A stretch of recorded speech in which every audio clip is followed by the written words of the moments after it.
You're tuned in to the 3 Pixels podcast.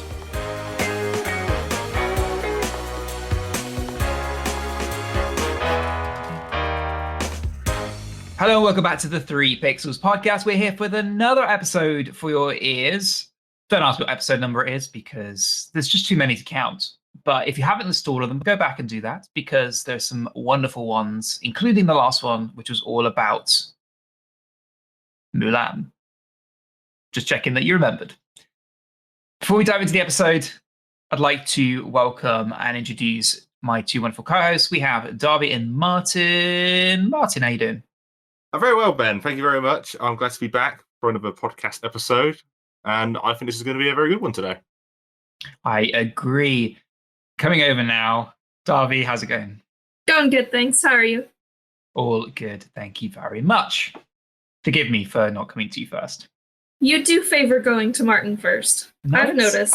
Don't think I haven't. No, there's no evidence. That's not true. He always goes evidence. to you first, Darby. Can't prove anything. Let's dive into the episode.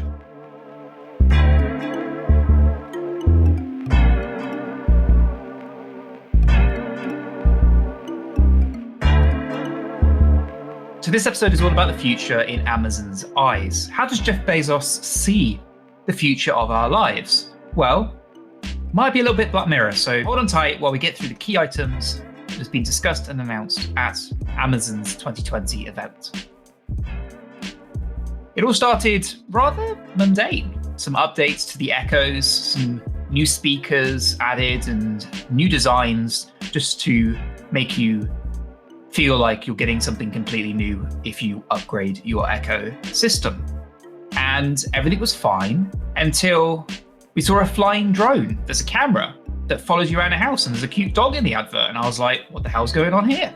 And then they also announced a competitor to Google Stadia with Amazon Luna, a brand new game streaming service, which will be launching very, very soon, taking on the big competitors. Okay, fair enough, Amazon, we're listening.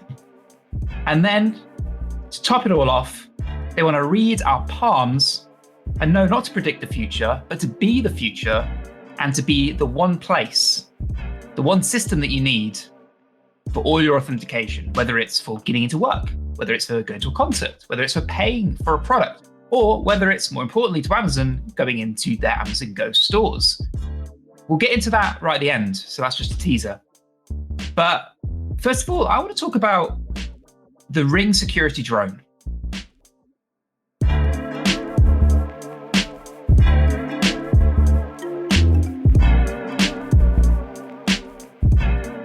It is designed to activate only when residents are out, works indoors and is limited to one floor of a building. One campaign group has gone as far as calling this drone Amazon's most chilling home surveillance product yet.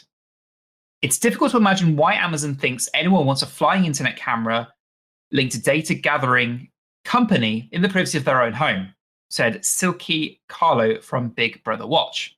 It's important to acknowledge the influence that Amazon's product development is having on communities and the growing surveillance market. When the Always Home cam is triggered by a suspected break-in, owners will get a smartphone alert to let them see the live footage. Amazon have said that privacy has been top of mind when the machine was designed. They say it only reports when it is in motion, and when it's not in motion, it actually sits in the dock where it is physically blocked from even being able to report. In addition to that, it is built to be loud, so it really is privacy that you can hear. The device is set to cost about $250, £192 in the UK when it goes on sale. At the moment, at launch, it'll only be available in the US, but whatever you think of it, it is an ambitious device.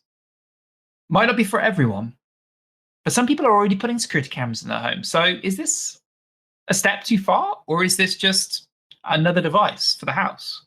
It's like a guard dog that you don't have to feed and water and take out for potty breaks. But also, it's like a creepy guard dog. Creepy because it feels a little bit like, in order to advance the security of your home in case of an intruder, you're putting in an intruder that you've already chosen, and it feels a little uncomfortable to me. I'm going to talk from experience where at my house we do have cameras and surveillance, and that's mostly down to my dad, who is a better word for it is OCD about security. And when he starts watching things like Watchdog here in the UK, it just sets all alarm bells up. Everything has to go up. But I would probably welcome the idea of having this drone enter your house. Yes, there are concerns about data protection and all that, but let's be honest, like, I think they pretty much know everything about you already. And to have this, to have some sort of peace of mind, some people like my dad and even like the older generation would just probably sleep a bit better at night to know that, if something is going to happen, at least someone's going to get recorded or be like shocked to see some weird drone come out. Because, when this is first going to come out, people will be like, what the hell is that? I'm out of here sort of thing. All right, when it becomes more of a, oh, I know what this drone is, this is hitting it with a baseball bat or whatever, then we'll carry on sort of thing. But I think genuinely it's a really good idea. I would personally welcome it into my household. As well as living in the UK, I believe the statistic that we have 4 to 6 million surveillance cameras here in the UK. So realistically, surveillance isn't that alien to us here. And when you counter countries like Brazil, China, America, which are in the top 10 of having surveillance, I think people don't realize how watched they already are. But this is on your terms and in your demand. And again, it's all peace of mind and safety towards the householder. Completely agree with you, Martin. I think that obviously this will be down to you at home that's making that choice, whether they think it's worthwhile or not, whether the compromise in potential privacy is worth the trade-off for the added security. It's a bit of a balance that you've got to kind of create, right? If you want to feel secure and you don't feel secure currently, how much of your privacy are you willing to give up to add that extra security? Because adding any kind of cameras, all right, you could have it locally recorded and all that stuff, fair enough. But any kind of secure recording where it's gone off site so that, if you're away on holiday, you can see the footage if something was wrong, and I've known people who have, properties elsewhere, maybe, abroad, and they want to keep an eye on their property or they're away and have that extra peace of mind, then, it might be worthwhile doing that. It does seem like a lot of a gimmick. It is quite expensive. In my eyes, the idea of security cameras is that kind of like hidden away in there and, you can get the most footage of the people because they don't know they're being recorded, right? Whereas the noise might even scare them away, depending on how capable this thing is of finding the intruder. I don't know how capable the AI is of actually finding it. It might be whizzing around the house for half an hour. Meanwhile, your TV's gone. It's down to the user. It wouldn't upset me to have that in the house. I wouldn't be against it. The same way that I wouldn't be against having security cameras in a property for that same reason. I think the biggest thing putting me off is how much value for money you're really getting, how useful it would really be for the price that you're willing or going to pay. The only difference, to my understanding, between this machine and a normal security camera would be that this would cast confusion and it's super effective. You could do basically the same thing by just setting up cameras all around your house if you really wanted that kind of surveillance. To me, it feels a bit like a gimmick, and it feels a bit like somebody who's super into surveillance might get a kick out of it, like a new toy kind of a thing. I don't see it being as appealing to a massive audience. I feel like it's kind of a niche product. I think there could be an element towards what Darvis just said. It could be a niche product or even just a gimmick, for sure. But I do wonder its capabilities, as what Ben said earlier on. He said about, when it's in the dark. Well, burglars, or if I was going to be a burglar, wouldn't switch on every house, like every room they're going in, to make it very visible to their face. So it makes me wonder what their low light camera's going to be. And that's a completely different chat, and how much expense is probably going into these drones. And I would probably say, I think it's more of the thought that you have something protecting you inside, because how many of us really have cameras inside our homes? Although saying that, I found a horrible truth out about like Airbnb places where they would have like hidden cameras in like clocks, in like tissue dispensers, in fire alarm systems. And I've never stayed in an Airbnb, But that really put me off. And there's a YouTuber whose name I cannot remember, so I apologize to that man. But he showed about this place that he rigged himself and showed how easy it is to hide cameras in plain sight.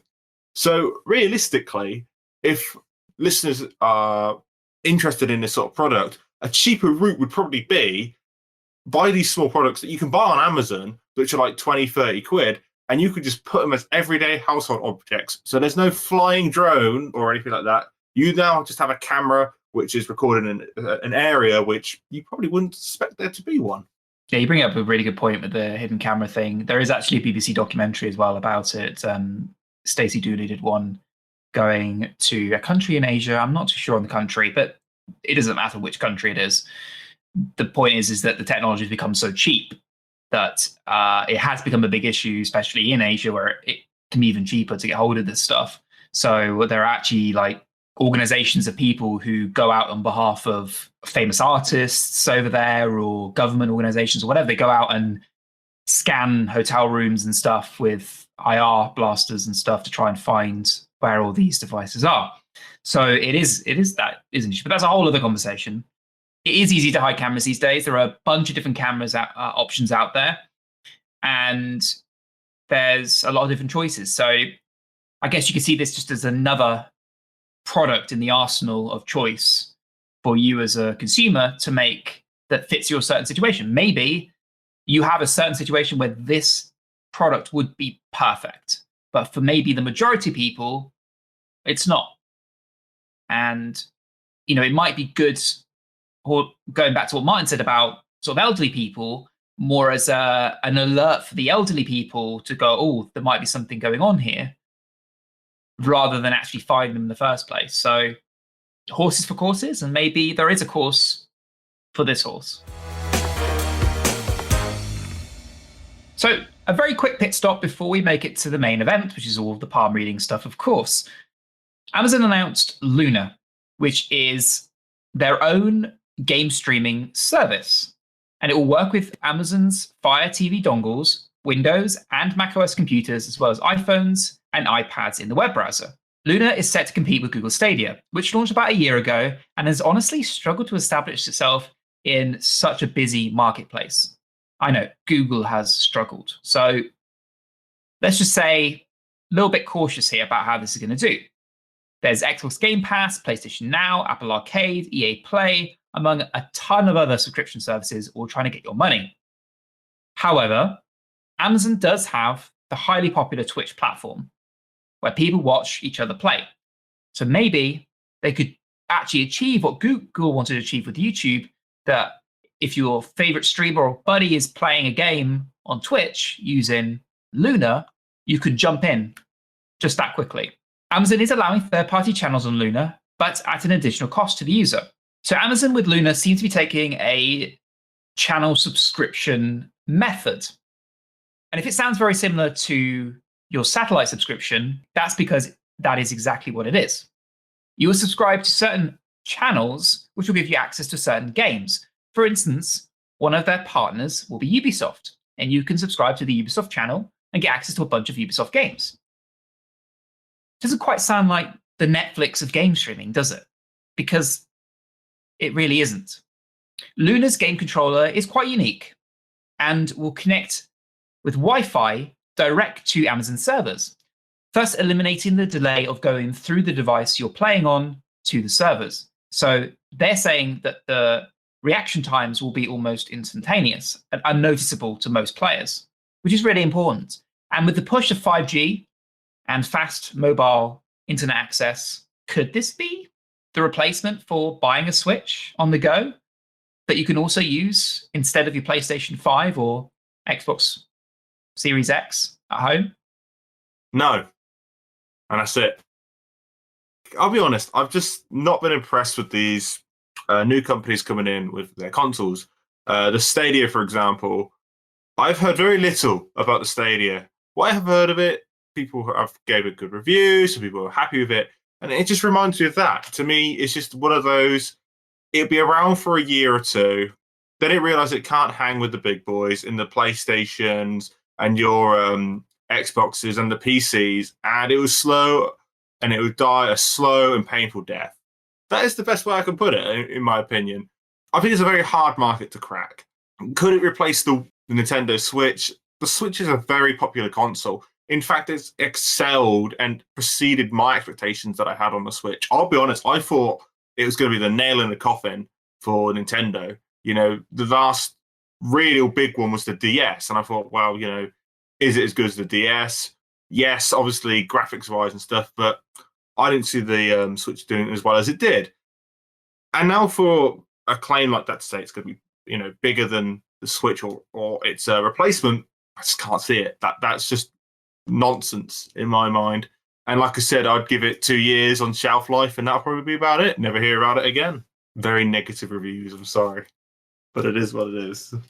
I'm really torn about game streaming services because I like what they stand for in the sense that you can pay a fair price and get access to a bunch of games. There's little upfront investment. When you buy a console these days, you get a hard drive which is not big enough to store the games. You buy your games and you've got to download half of them anyway. You get one controller. Sometimes it's not even rechargeable. You have to buy batteries for it. And by the time you've invested and bought your console, your games, your accessories, and built up this all up, you spend a lot of money. And by the end of the console's lifespan, you're expected to spend that amount of money if you want to keep playing the same games at the best quality you can moving forward. Now, this may be a cynical way of looking at console gaming, and the PC gamers may come in and say, well, get a PC. The PC market isn't that different. PC parts age. You can't always play the same games, the latest games at the same settings forever. And there's an ongoing cost with that. So the idea of buying a single controller and having a subscription and just, you know, choosing the package of games that you want. And then if you decide, you know what, I'm not gaming much at the minute. I don't want to game. I'm busy. I've got other things going on. Guess what? I can cancel my subscription. I've invested little money. I don't feel like I have to buy and keep using it because I've invested £400, £500, £600 in this device. But unfortunately, this subscription model is not what game companies like. And it's really hard to get the latest games on board because developers have spent a ton of money making these games. And they want to make every single penny plus some back. And the only real way to do that, and it's the same problem you have in the streaming service. It's the reason why Netflix and Amazon and all these others have gone to just making their own products to put on their own platform, is because when it's new, they want to sell it to you individually. They want you to buy it digitally online. They want you to buy the DVD, the Blu-ray, see it in the cinema. And same thing for the games. They want you to buy it digitally. They want you to buy it again for this other console. They want you to get all the DLC and all this stuff. And the money they get from a subscription platform is much smaller and just less appealing, unless you end up with something that resembles a mobile game. Therefore, you get a pay to win or you get a bunch of extra content that you have to pay for. So you're paying for it in the long run anyway. You're paying probably a full game price by the time you wanted all the content that you would have had in a full game. So I'm torn. I like the idea of it, but the business reality of it is only really setting it up for failure. So what Ben was saying there is something, yeah, the philosophy is there. And I quickly had a look at the games that will be there on launch. And personally, nothing screams, oh, this is a must-have. I think there was like Assassin's Creed Valhalla, there was Resident Evil 7, and the new Watch Dogs when that gets released. And beyond that, the rest of them, I'm like, I've never heard of these games. None whatsoever. And this is the problem when it becomes a streaming service console. You know, as Ben said, I like the philosophy too. And again, he is more than correct saying about when people develop games, they want to squeeze every last drop of money they can out of you. And that is the problem. It doesn't probably generate enough money for designers and game producers to really go with them. And this is why I'll never see, in my opinion, in the next 5 years, a streaming service for games which is going to be really successful. Something's really spectacular has to come out of the woodwork, in my opinion. Is that the Luna? No. And I know I've only just heard about it. And There's much probably more information on this that I could probably research on, but instantaneously my mind is turned to no, I don't think so. I am fairly intrigued about Amazon Luna. I won't lie to you. I am the kind of casual gamer that enjoys games but doesn't want to spend much money on them ever. And the only way I will spend much money on a game is after extensive research into it, a lot of time deciding whether or not to buy it. I mean, it's a whole process because I don't want to spend the money on it, even though I expect to enjoy it. So the idea of a service like Luna, I find appealing. However, what it comes down to for me would be the video game selection.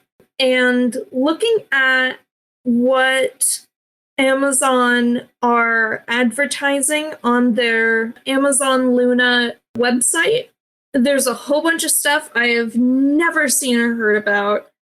I can tell you right now, a lot of it I'm not going to care about. There's Tennis World Tour. I'm not going to play it. It looks like some war games. I'm not going to touch those. Resident Evil, nope. Assassin's Creed, not going to happen. But then there's like one or two that I would say, oh yeah, that looks pretty interesting. And there's actually one that I would actually really like to play. So for me, this is actually an appealing service because this is the kind of service where someone like me who doesn't want a high entry point can just casually enter in, play the game that I care about for a few hours, see if I actually like it or not. I mean, if I turn out to be obsessed with it, then I could buy it separately. But yeah, I think this actually would be something that I would be keen about and I would actually use. Of course, if they switched up the games or I started playing the ones that I'm actually interested in and realized that they're pretty bad, that would change and I would cancel my subscription. But yeah, I actually feel pretty positive about this. I just think this is not for hardcore gamers. This is not a service for somebody who's really into gaming and has consoles and already owns games. This is not for you. This is for casual people like me who just want to, play a game every once in a while and have some fun and move on with my life after that and not pay much money at all. You wrapped it up nicely. As I was going to allude to, the biggest market for this is the casual gamer market, is people that maybe already play quite a few mobile games or, now and again played those, but wanted to up that to something else. Now, the access cost is going to be relatively affordable for most people. $5.99 as it starts in the US, dollars a month is good, and you can stream on 2 devices at once. So you and a friend, or you and a partner, or whoever can do that, and you split that then down the middle. You took $3 a month per person. That's not bad at all, and that's going to be really accessible. Now, I think they have a better chance than Google Stadia. And the reason I say this is because with Google Stadia, you have the service, and then you're buying your games on top of that. But with Luna, you're getting channels. So you're getting channels of games. So although it could add up by the time you add on other channels, so if you want the Ubisoft channel, you'd probably be paying more on top. But at least then you're getting a bunch of games. So the benefits of streaming come through. However, we have to see how the streaming will work. As Darby said, it's not for the hardcore gamers. I mean, we're only looking at 1080p 60 frames when it launches, which for hardcore gamers, 60 frames is like a minimum, like barely enough for them. So, especially a lot of people that already have PCs and stuff, they're looking at, 120, 140 frames higher. So, and 4K is later down the line. So people already have a PS Pro or, a higher end console or going to get the next gen. They're already getting better results from that. But this is not for that. What I'm waiting to see when it launches is how they do update the library, as Darby said, because with Netflix, they update it all the time. And if a show disappears, then okay, that's annoying. Like, oh, I didn't get to finish watching that, but it'll come back at some point. Okay, fine. If you're in the middle of a game, like you've been gaming for like a few weeks and a few months, and then you go back to finish a game, and then like they decided to change up the library, that would be pretty annoying for a service you paid. So I'm not saying that that's how it's going to work, but there is that chance, if it's just a library of games that's streamable, that your favorite game could just disappear before you get a chance to finish playing it. Amazon could make so much money if they sold Amazon Luna like subscription gift cards or gifts, so that you could like get somebody a 3-month service or a 12-month service or whatever, because I could see this as like a really cool present for like my teenage siblings would love something like this, So Amazon, I've got some ideas. Hit me up. I want to be on your payroll. Okay. Well, on that note, yeah, again, if you're interested in Luna, check it out in the show notes below and give it a Google and let us know what you think. Get in touch on Twitter. So here we are. The big headline, the big news, what everyone's been talking about from the Amazon 2020 conference. And that is Amazon's palm reading technology, pitched to be used at the grocery store, but with much bigger views past that. The new technology is designed initially to let Amazon Go stores allow shoppers to pay for their groceries by scanning the palm of their hand. By analyzing the shape of your hand and the unique configuration of veins under your skin, Amazon says its technology can verify your identity the same way facial recognition does. Although Amazon One will initially be used for payments only, it's clear the tech giant has much bigger ambitions for the hardware. In the future, it says, Amazon One could not only be used for shopping, but as a replacement for tickets, at music events or sporting events, as an alternative to your office keycard, letting you scan in with a swipe of your hand. In other words, this isn't just being pitched as a payment technology, it's an identity technology, and one that could give Amazon more reach into your life than ever before. As you can imagine, not everyone is best pleased about this, and some experts are skeptical about Amazon's claims of convenience and worry about a company with a spotty track record on privacy, to say the least, becoming the controller of a new identity standard. Whether it's Amazon's use of biased facial recognition algorithms or its ambitions to grow a network of home surveillance cameras, as we discussed earlier, this is an organization that has proved many times that individual privacy is not always its biggest concern. So is it a good idea if Amazon knows exactly who you are from the palm of your hand? Before we go to the other 2 pixels, from a security point of view, this is the information we know. Palm scanning has some key advantages over other biometrics. First, the information being used to identify you is not easily observable, unlike your face or your ear print. Yes, ear prints. Even fingerprints can be picked up from touched objects or photographed from a distance. It's much harder by comparison to snap a picture of someone's hand and use that to spoof their vein patterns. All the other biometrics that are becoming commonplace, face, fingerprints, iris, are all quite observable and visible from the outside. Elizabeth Renieris, a law and policy researcher who focuses on data governance and human rights, said, "There's definitely something to say for the advanced security of palm scanning. Similarly, the information collected during a palm scan makes it easy to incorporate a liveness test, that is, to check that you are a real living person. For these reasons, it's sometimes claimed that palm or vein recognition is the most accurate and secure of all common biometrics. Though the stats depend on how much the tech is implemented, it's also worth noting that palm scanning is certainly not foolproof, and hackers have shown in the past that they can create fake hands that can trick some scanners. And the bigger question, do we really want our palms stored in the cloud?" It's very strange the direction that security is taking. As obviously we've talked about cameras, but now we're talking about palm scanners. And again, you mentioned about like face recognition. That's been around for a few years now, and obviously now with phones you can get thumb scanners as well. But a palm scanner is just very odd. But I feel like this is the natural progression of face recognition and all that. I think this was bound to happen at some point. I said before the podcast about what about people who don't have hands? Well, probably they'll go for like facial recognition instead. There's obviously ways about going about this sort of stuff. But I don't know how I feel about someone having my hand in a cloud and in like a database. Not that I'm going to commit any crimes anytime soon, but I think it's very easy for police to go like, oh, let's just go in the cloud. Who does this match up to? Bang, bang, bang. Oh, here they are now. Yes, that'd be helpful. But to me, I feel like someone could copy that if it got into the wrong hands, make sort of a latex wax over the hand and pretend it's me. That is how my mind worked towards this. I was like, someone could probably copy my print's details and try and use it in nefarious deeds that they have planned. I know that is very, very hard to imagine, but it could happen. And that's the scary part about it. Someone could hack into this cloud or database that your palms are now stored in, and they could get information from that and use it, like I said, in an advantageous way for them. I hate to sound conservative in the face of new technology.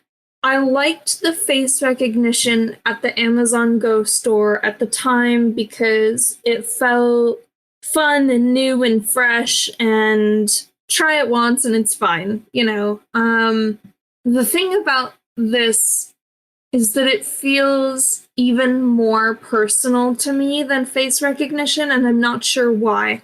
I think maybe it's because palms are so close to fingerprints, and fingerprints are such a commonly taken thing for identifying for government and employment purposes. Maybe I've just grown a little bit more skeptical in the past couple of years since we went to the Amazon Go store. I don't know, but for some reason, this idea makes me feel uncomfortable, but also I'm wondering why it's really necessary. We're getting along fine with the payment systems that we have. Honestly, I use a key card at work. Ben uses a key card at work. It's fine. We get through our lives. I don't feel the need to give Amazon one more highly identifiable piece of myself that, frankly, I don't need to. I mean, in the ad that we were watching, that Amazon have posted for this service, they're talking about using it for stuff like buying your morning coffee and stuff like that. And it's like, well, I can buy my morning coffee in 5 other different ways. Cash, card. Americans still use checks sometimes. I can pay with it with my Apple Watch. I mean, I really don't need one more way to pay for my coffee. I feel like it's unnecessary and another highly private piece of information that I don't really want to just throw around just for funsies. My grandpa, his hand shakes. He has tremors. So I was just thinking about, if he would be able to even use a service like that, if his hand is doing this all the time over the palm reader, would he? I mean, there's no way it would be able to get a read on him, right? Because if it's shaking ridiculous amounts, there's no way it would be able to track the veins long enough to identify you. And so that made me wonder about people of other abilities that I'm unaware of. Who else might be unable to use something like that? I don't know. No, it's a very fair point. And I think you both have touched on at various points in this discussion, people not fitting the general ideal scenario, whether it's loss of limbs or whether it's some sort of other condition which makes reading harder. So they've probably only been able to test it on a very small amount of people. So it will likely require AI and intelligent learning to get a bigger sample of people as it's rolled out, and they'll iron out the bugs based on, the different types of readings they can get. I don't know the technology of how this works. I'm sure They're not going to go into too much detail because obviously it's a company secret. I'm sure that's the exact deep technology. But I don't know. Maybe it can overcome those things. Maybe it can overcome a shake hand. I don't know. We don't know. But that's a good point. Very good point. I think a lot of people would expect me to be very excited about this technology. And I don't think I am. I like Amazon Go. In fact, I've been drinking out of an Amazon Go mug this whole podcast. I like the idea of what Amazon Go does. Amazon Go makes the misery that is grocery shopping, and I'm sorry, grocery shopping is a misery, and improves it just a little bit. It improves the worst part of it, which is queuing up at the end and loading onto a dirty conveyor belt and then going through that whole process. You put it into your own bag. It encourages you to bring your own bag because you can just put it straight in your own bag without having to touch anything else and just walk out when you're done. And quite frankly, I'm happy scanning an app on my phone. There is nothing bad about doing that. You only have to have the app the first time. It's an easy way of checking straight after you've made your purchase that it's gone through correctly and everything's fine to get your e-receipt. And it's fixing a problem that never really existed in the first place. Mobile payments fixed the issue of having to carry a wallet around with you. And I actually don't put a wallet in my trousers. I don't carry a wallet on me 99% of the time these days because I have mobile payments. But guess what? People aren't getting rid of their phones anytime soon. People are still wanting to carry their phones. In fact, people are using their phones more than ever. And if they haven't got their phones, they've got smartwatches or other alternatives. If carrying cards around with you is a problem, you probably already have a device that can do it for you. And services like Apple Pay, Google Pay, they're seamless. They're easy to use. They use secure biometrics like fingerprint and face tracking. And in fact, it could arguably be more secure because it's not stored on a server. It's authenticated on the device. So there's no hacking concern. Not even Apple or Google can get hold of those pieces of information. And that's where it should stay. I have been impressed with what Amazon Go has achieved. It is impressive. And I actually am fully for the idea of Amazon Go.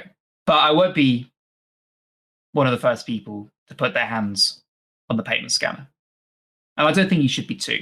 We're being asked every single day to give up more and more of what we class as being a human and something we hold on to as part of being a human.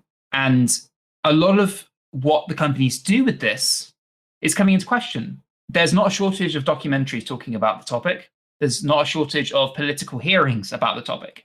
So maybe wait and see what comes out of all this and allow the companies to do the reform that they really need to do better with the data that they already have before we start handing over more data. And I think that's the perfect place to leave it. Thank you so much for listening to this episode. There is just so much here to think about. And I think that now's a good time to call it. Go away and let us know what you think on social media or on the comment section below the YouTube video if you're watching on YouTube. We love you guys that watch on YouTube. Thank you to Martin and Darby for joining us on this very insightful episode. Martin, Darby? Yes, thank you very much, Ben, for having both of us fully enjoyed our episode.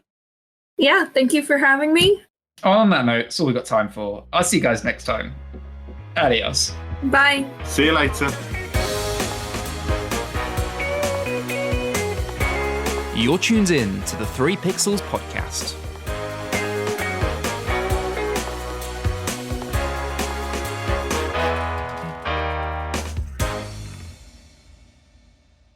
I am mad.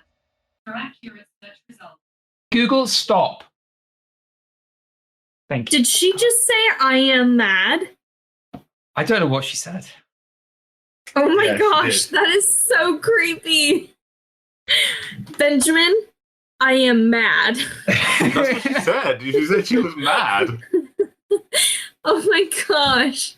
That's I was so just to say- creepy. That wasn't planned. Like, genuinely, that wasn't planned. There was was no, not oh, yeah, planned. it was That was not planned at all.